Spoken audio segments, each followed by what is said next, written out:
एक दिन महाप्रभु जगन्नाथ जी बैठे थे तो भगवान के परम भक्त श्री माधवदास जी पहुंचे भीतर, दर्शन कर रहे थे।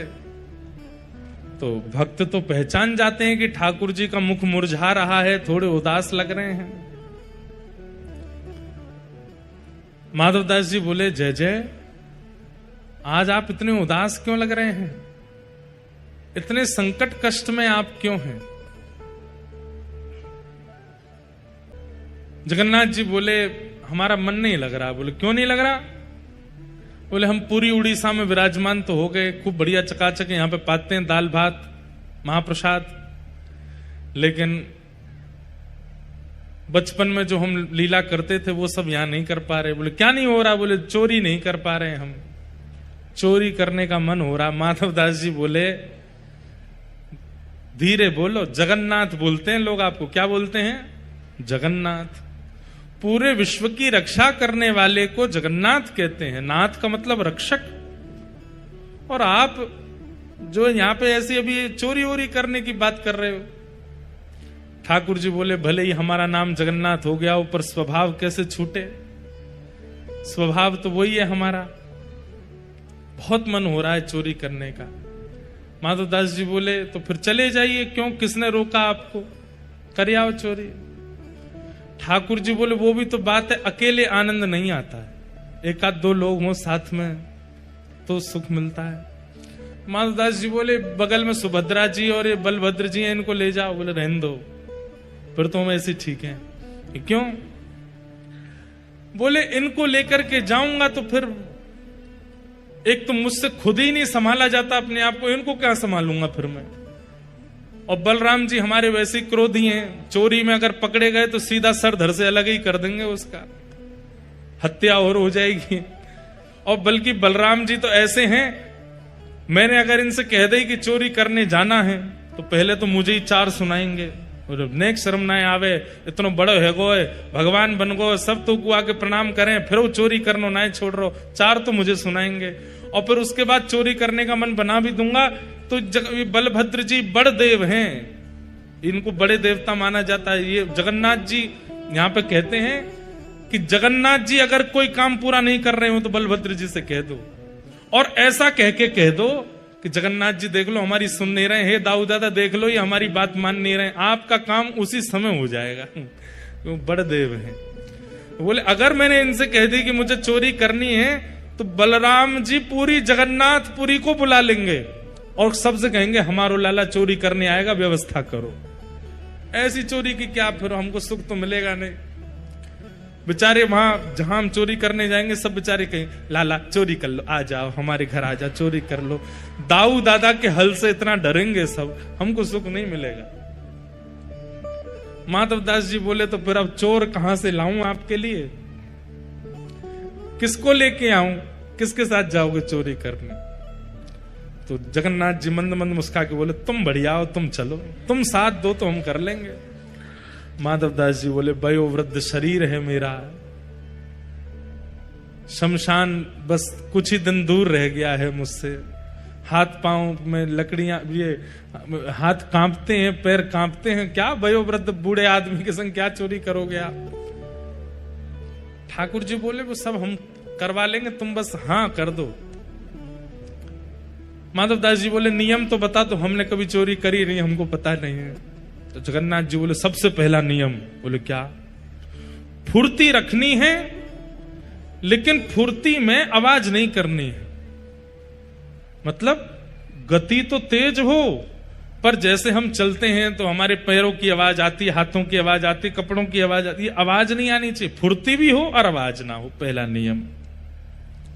और दूसरी बात, पलके नहीं झपकनी, नेत्र खोल कर रखने, कान खोल के रखने, ध्यान रखना कहीं से कोई आ नहीं जाए। बोले, अच्छा, और कोई नियम? बोले, ये दो तुम निभा लेना, बाकी मैं संभाल लूंगा, चलो। माधवदास जी बोले, कहां जाएंगे चोरी करने? कौन गोपी, यहां कौन गोपी के यहां जाओगे? बोले, गोपी भोपी के यहां नहीं जाएंगे। तो बोले, ये जो राजा हैं जगन्नाथपुरी के, इनके बगीचा में खूब सुंदर सुंदर कटहल होते हैं, और देखो ये हम हमारे लिए भोग लगाने भेजते नहीं है, हमको कटहल खाने का मन कर रहा है, कटहल की चोरी करके आएंगे। माधवदास जी बोले इतना सब कुछ करने की क्या आवश्यकता है, हम राजा जी को पत्र भेज देते हैं, कठेल भिजवा देंगे, कल कठेल ही कठेल पाना, आप चोरी करने का। अरे माधवदास फिर तुम वही बात कर रहे हो, तुम कठेल मंगाओ, चलो कह दो राजा से कल एक कठेल भेजे। कठेल आया, बोले अब इसकी सब्जी बनाओ, सब्जी बनाओ, अब हमने पाली अब तुम पाओ, वो पाली। बोले अब स्वाद मिल गया, बोले हाँ अब तुम चोरी वाले कठेल का स्वाद देखना, इससे दुगना होगा। अब ये जो सुख मिला है ये फीका लगेगा उसके आगे, इसलिए अब चोरी करने चलो। माधवदास जी बोले ठीक है। तो बोले मैं रात में मेरे को सिंह द्वार पे मिल जाना। वो सिंह द्वार पे नहीं, दक्षिण द्वार पे मिलना। सिंह द्वार पे तो सब खड़े रहते हैं, रात में सोने नहीं देते, बैठ जाते हैं वहां पे, कई भक्त रात भर नाम कीर्तन करते हैं, सबको पता चल जाएगा मैं निकला हूं। दक्षिण द्वार पे मिलना। दक्षिण द्वार पे माधवदास जी बाहर प्रतीक्षा कर रहे हैं। रात्रि में ठाकुर जी आए, चुपचाप छोटे से लाला बन गए, बड़े बड़े नेत्र हैं, कारे ठाकुर जी, और सुंदर एक पोशाक अपनी ऐसी धारण करके आए, आंख ही आंख दिख रही है बस। माधवदास जी ने अपने कंधा पे बैठा लिया और यहां दोनों हाथ रख करके श्री जगन्नाथ जी जा रहे हैं चोरी करने। राजा के बगीचा में पहुंचे, कहां हैं? बोले देखो वो सामने कटहल का पेड़ है, वहां चलो। पहुंच गए बगीचा में, अंदर जाकर के जगन्नाथ जी उतर गए नीचे। ठाकुर जी बोले अब ऊपर चढ़ना पड़ेगा, ऊपर से कटहल तोड़नी पड़ेगी। तो माधवदास जी बोले कौन से पेड़ पर चढ़ना? अरे धीरे बोलो, कोई सुन लेगा, हम तुमसे पहले ही बोले धीरे बोलना, क्या चिल्ला रहे हो?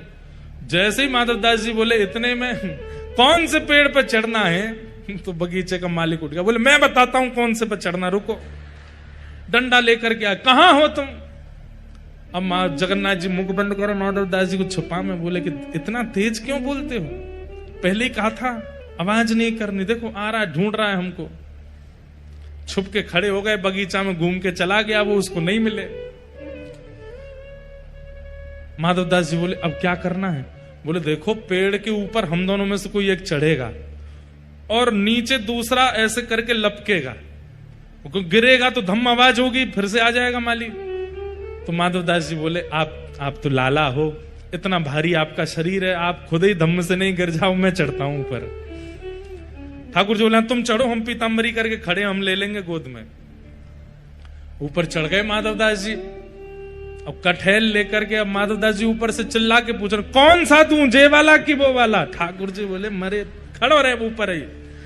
इतने में ही बगीचा वाला बोले मैं बताता हूं कौन सा। ठाकुर जी तो वहां से भाज गए। अब ऊपर से माधवदास जी कटहल गिर रहे नीचे, धम्म। अरे ये धम्म आवाज आ रही है, आप लपक नहीं रहे क्या? नीचे माली बोला मैं लपकूंगा, आजा नीचे। माधवदास जी नीचे उतर करके आए बेचारे, ठाकुर जी तो भाज गए वहां से। माधवदास जी जैसे ही निकल करके नीचे आए, माली ने पकड़ करके उनमें हाथ पांव बांध दिए, बोले रुक जाओ तुमको बताते हैं, सुबह होगी। माधवदास जी इधर उधर देख रहे, किसको ढूंढ रहे हो? बोले एक और आए थे साथ में, उनको ढूंढ रहा हूं, हमें तो कोई नहीं दिखा। बोले वो तो अंतर ध्यान हो गए होंगे, वो कहां दिखेंगे। ठाकुर जी भाज गए, सीधे मंदिर में जाके खड़े है गए, बढ़िया है। दूसरे दिन सुबह हुई, राजा को खबर मिली कि भाई हमारे बगीचा में कोई चोर घुसे थे रात को। सुबह सुबह राजा बगीचा घूमने आता था, तो जैसे ही बगीचा में आया तो देखा माधवदास जी पेड़ से लटके पड़े हैं। राजा उनको गुरु मानता था, तुरंत आकर के अरे गुरुदेव गुरुदेव गुरुदेव, ये कैसी लीला, जल्दी खोलो इनके। मालिक है इनको नहीं खोलना, ये रात में कटहल चुरा रहे थे यहां से। अरे हमारे गुरुजी हैं, खोलो इनको। तुरंत खोला, माधवदास जी के नेत्र सजल हैं। राजा बोले भगवान गुरुदेव ये कैसा कौतुक, आप मुझे बोल देते, मैं आपने परसों भी तो मंगवाया तो मैंने कटहल भिजवाया, आप और इच्छा थी तो मैं और भिजवा देता। माधवदास जी बोले हमारा शरीर देख करके तुमको लगता है कि हम कटहल खाते होंगे? हमारे अंग में कहीं भी आपको ऐसे लक्षण दिखते हैं? हमारी जीवा इतनी चटोरी होगी कि हमको कटहल की इच्छा हो? तो बोले हमारी जगन्नाथपुरी में सबसे चटोरे कौन है? बोले कौन है? बोले सबसे ज्यादा स्वादिगर एक ही है, महाप्रभु जगन्नाथ। उनकी इच्छा हो रही थी कि कि भैया बहुत बड़े है गए, हमने चोरी नहीं करी, तो चोरी करने के लिए आपके बगीचे में आए थे, कटहल की चुराई करने के लिए हमको ऊपर चढ़ाया, सबरी बात बताई और बोले वो तो भाग गए, इसने हमको पकड़ लिया। राजा के नेत्र सजल हो गए, चरणों में गिर गए, बोले मैं कितना बड़ा भाग्यशाली हूं, महाप्रभु जगन्नाथ मेरे बगीचे पर चोरी करने आए। और उसी दिन पूरा बगीचा महाप्रभु जगन्नाथ जी के ही नाम कर दिया। बोले अब ये महाप्रभु जी का ही है, अभी हमारा नहीं है, अब यहां जो भी सामग्री सब महाप्रभु जी की। माधवदास जी बेचारे स्नान ध्यान करके निकले, समुद्र प्रणाम करने जाते थे रोज भोर में। जैसे ही समुद्र प्रणाम करने गए, सोई दूर देखा कालिया ठाकुर ऐसे ऐसे चलते आ रहे हैं। माधवदास जी बोले बहुत बढ़िया, भाज गए थे रात को? बोले हम तो नहीं भाजे, तुम चिल्ला क्यों रहे थे ऊपर पेड़ पे से? तो बोले तो तुम्हारी इच्छा पूरी हो गई, चोरी करनी है, चोरी करनी है, एक कटहल हाथ नहीं पड़ा आपके। बोले अब क्या करें? बोले चिंता नहीं करो, आप तो भाज गए थे, पर हम देखो रात में पिटे बंधे पूरा बगीचा आपके नाम करवा के आ गए, लो अब जाओ खूब प्रेम से कटहल पाओ। ठाकुर जी बोले माधव मन की मन में ही रह गई। बोले क्या चोरी भाई? नहीं। बोले तुम्हारे हाथ जोड़े हैं, तुम खुद ही देख लेना कब करनी है। तो आज भी जगन्नाथ महाप्रभु की इच्छा पूरी भई नहीं है चोरी करवे की। है कोई अगर तो करो ऐसी व्यवस्था कि कभी महाप्रभु जी आवे और चोरी कर ले जाएं आपके घर से कछु।